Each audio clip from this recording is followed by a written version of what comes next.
जय शिवराय मित्रांनो राज्यात कुठे कुठे अतिवृष्टी झाली, कोणत्या महसूल मंडळामध्ये नेमका किती पाऊस पडला, पीक विमा असेल, फळपीक विमा असेल, नुकसान भरपाई असेल, यासाठी पावसाची आकडेवारी ही शेतकऱ्यांना माहीत असणं अतिशय गरजेचं असतं.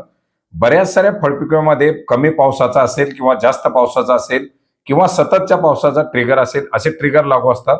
आणि यासाठी नेमकी पावसाची आकडेवारी कुठून मिळते, कशी पाहता येते, असे अनेक सारे प्रश्न या ठिकाणी विचारले जातात.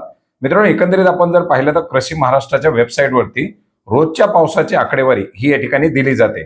परंतु हीच आकडेवारी विस्तृतपणे प्रत्येक महिना, प्रत्येक रोजच्या रोज जर पाहायची असेल तर याच्यासाठी आपल्याला एक पोर्टल आहे, ते म्हणजे महारेनचं महारेन.महाराष्ट्र.gov.in. या पोर्टलच्या माध्यमातून दिलेला आकडाच हाच या ठिकाणी पुढे पीक विमा योजना असेल किंवा इतर असेल त्या सर्वांसाठी घेतला जातो.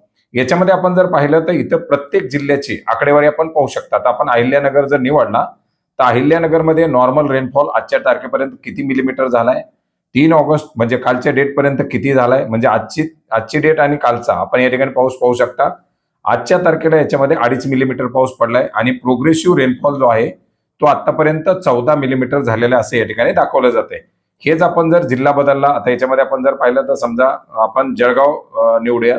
जसं की जळगाव धुळे या भागात थोडा जास्त पाऊस झालेला आहे, तर जळगावचं जर आपण या ठिकाणी निवडलं तर पाहू शकता 56 मिलीमीटर पाऊस आतापर्यंत झालाय. आज याच्यामध्ये 4 मिलीमीटर पावसाची नोंद झाली आहे आणि आपण या ठिकाणी रेनफॉलच्या ज्या स्टेटस आहेत ते पाहू शकता. आता याच्यामध्ये काय करायचं, आपल्याला मंडळनिहाय, महसूल मंडळनिहाय पाऊस पाहिजे आहे. तिथे वरती एक ऑप्शन दिलेले करंट इयर रेन, याच्यावरती आपल्याला क्लिक करायचंय.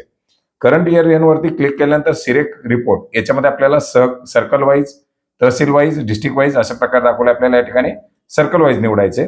याच्यानंतर रिपोर्ट काय पाहिजे, जूनचा पाहिजे का जून ते सप्टेंबर पाहिजे, जून ते डिसेंबर पर्यंतचा पाहिजे. आता आपल्याला या पूर्ण सीझनचा रिपोर्ट पाहिजे, आपण सीझनचा रिपोर्टवरती क्लिक करायचे. याच्यानंतर पुढे आपल्याला विभाग निवडायचा आहे की कोणत्या विभागाचा आपल्याला या ठिकाणी पाऊस पाहिजे आहे. तर आता समजा आपण याच्यामध्ये नाशिक विभाग निवडला. याच्यामध्ये आपण परत एकदा जिल्हा निवडूया, धुळे किंवा जळगाव या दोन्ही जिल्ह्यामध्ये आता अतिवृष्टी झाली आपण पाहिलेले. तर समजा जळगाव निवडला आणि सबमिट करायचे. सबमिट केल्यानंतर आपण पाहू शकता त्याचा जो काही रिपोर्ट आहे तो रिपोर्ट प्रोग्रेस होणार आहे आणि रिपोर्ट प्रोग्रेस झाल्यानंतर आपण खाली पाहू शकता जून, जुलै, ऑगस्ट अशा प्रकारे सप्टेंबर पर्यंत या ठिकाणी आपल्याला दाखवलं जात आहे. हा पूर्ण सीझनचा आहे. आता करंट मंथचा आपण घेतला तर तो आपल्याला वेगळा दाखवला जाणार आहे.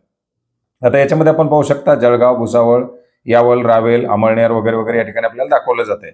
आता याच्यामध्ये काय आहे की ऍक्च्युअल रेनफॉल आणि पर्सेंटेज किती पर्सेंटेज आहे ते या ठिकाणी आपल्याला पाहायला मिळते. आता ऑगस्टमध्ये आपण जर पाहिलं तर ऍक्च्युअल रेनफॉल आणि नॉर्मल रेनफॉल हे या ठिकाणी दाखवलं जाते की त्या महिन्यामध्ये नॉर्मल रेनफॉल किती असायला पाहिजे आणि सध्या ऍक्च्युअल रेनफॉल किती झाले, त्याचं पर्सेंटेज किती आहे ते आपल्याला या ठिकाणी दाखवलं जाते.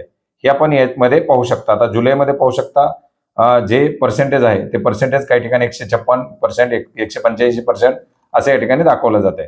आता याच ठिकाणी आपण जर पाहिलं तर करंट जे आहे याच्यामध्ये आपण रिपोर्ट चेंज करूया. तर या ठिकाणी आपल्याला जून ते सप्टेंबर हा रिपोर्ट आपण या ठिकाणी पाहणार आहोत. म्हणजे आता सध्यापर्यंत जे काही रेनफॉल आहे ते आपल्याला या ठिकाणी पाहता येणार आहे. आता याच्यामध्ये आपण अमरावती विभाग निवडला, याच्यामध्ये आपण जिल्हा अकोला निवडलेला आहे आणि सबमिट केलेले आहे. त्याची प्रोसेस होणार आहे. ही प्रोसेस झाल्यानंतर पुन्हा आपल्याला खाली त्याच्या संदर्भातील रिपोर्ट दाखवले जाणार. आता याच्यात रिपोर्ट आपण पाहू शकता जून, जुलैमध्ये किती झाला आणि आता ऑगस्टमध्ये जे सध्या चालू आहे त्याचा पाऊस या ठिकाणी आपल्याला दाखवला जातोय. आता कालच्या तारखेपर्यंत किती होता आणि आजच्या तारखेला म्हणजे जो रिपोर्ट आहे, आता आज रिपोर्ट 4 ऑगस्टचा रिपोर्ट आहे, तर आजच्या तारखेला अकोल्यामध्ये किती किती रेनफॉल झालेला आहे हे या ठिकाणी आपल्याला त्या महसूल मंडळ निहाय, तालुका निहाय या ठिकाणी दाखवलं जात आहे. याच्यामध्ये समजा आज जर काही ठिकाणी जर जास्त पाऊस झालेला असेल तर ती आकडेवारी आपल्याला ऑन डे रिपोर्ट जे आहे त्या ठिकाणी दाखवली जाणार आहे आणि कालपर्यंत किती पाऊस झालेला आहे तो मिलीमीटरमध्ये आणि ऍक्च्युअल तालुक्याचं रेनफॉल किती आहे ते या ठिकाणी दाखवलं जात आहे. याच्यानंतर त्याची पर्सेंटेज वगैरे आपल्याला या ठिकाणी दाखवली जाणार. आता जून, जुलै पर्यंत आतापर्यंत तालुक्याचं नॉर्मल रेनफॉल ऍक्च्युअल किती आणि किती पर्सेंटमध्ये झालाय. जसं आपण पाहू शकता तेलाऱ्यामध्ये 131% झालाय, परंतु बाळापूरमध्ये 88% झालाय. म्हणजे काही ठिकाणी पर्सेंटेजमध्ये जास्त, काही ठिकाणी पर्सेंटेजमध्ये कमी आहे. आता हेच जर आपण उदाहरणार्थ एखाद्या दुसऱ्या जिल्ह्याचं या ठिकाणी पाहिलं, अमरावतीचं आपण या ठिकाणी घेतलं आणि सबमिट केलं तर अमरावतीमध्ये जो पाऊस आतापर्यंत या ठिकाणी झालेला आहे तो याच्यामध्ये दाखवला जाणार आहे. तोही आपल्याला या ठिकाणी सर्कल वाईज म्हणजे तालुकानिहाय दाखवला जाणार. आता याच्यामध्ये आपण पाहू शकता आजच्या तारखेला धारणी तालुक्यामध्ये 6 मिलीमीटर झालाय, तर चांदूर रेल्वेमध्ये 0 झालाय. या आजच्या तारखेची या ठिकाणी आकडेवारी आणि एकंदरीत आतापर्यंत जे काही आकडेवारी आहे त्याचा जे टक्केवारी या ठिकाणी आता जून पासूनची ऍक्च्युअल आणि हे या ठिकाणी दाखवले जाते. जसं की नांदगाव खंडेश्वर 132% आतापर्यंत पाऊस झालेला आहे. ही अशा प्रकारची माहिती या ठिकाणी दाखवली जाते. आता त्याच्या अंतर्गत आपण जर आतली महसूल मंडळं सर्व पाहिली त्या तालुक्याच्या अंतर्गतची तर आपल्याला या ठिकाणी दाखवली जाणार. इथे जस्ट एक प्लसचं बटन आहे, त्याच्यावरती क्लिक केल्यानंतर त्याच्या अंतर्गत असलेली जी महसूल मंडळ आहे त्याचा दाखवला जातात. याच्यामध्ये आपण पाहू शकता पळसखेड 91%, पण त्याच व्यतिरिक्त इथं जर पाहिलं तर भुईखेड 142% असा वेगवेगळा पाऊस या ठिकाणी दाखवला जातोय. आणि अशा प्रकारचे जे वेगवेगळे रिपोर्ट आहेत आपण या रिपोर्ट याच्या अंतर्गत पाहू शकता.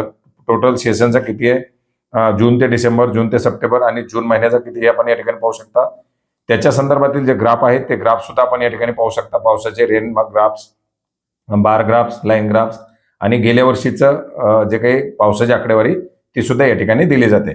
तर मोठ्या प्रमाणात पावसाची आकडेवारी कुठं पाहायची, अतिवृष्टी कुठं झाली आहे, कसं पाहायचं, आपल्या महसूल मंडळामध्ये किती मिलीमीटर पाऊस पडतो हे कसं नोंद ठेवायची, तर ही सर्व आकडेवारी आपल्याला या पोर्टलवरून मिळते. हीच आकडेवारी सरकारला दिली जाते आणि सरकारच्या माध्यमातून पुढे हीच आकडेवारी किंवा कंपन्यांना वगैरे सुद्धा दिली जाते. तर अशा प्रकारे आपण पावसाची जी आकडेवारी आहे ती आकडेवारी या ठिकाणी रोजच्या रोज पाहू शकता.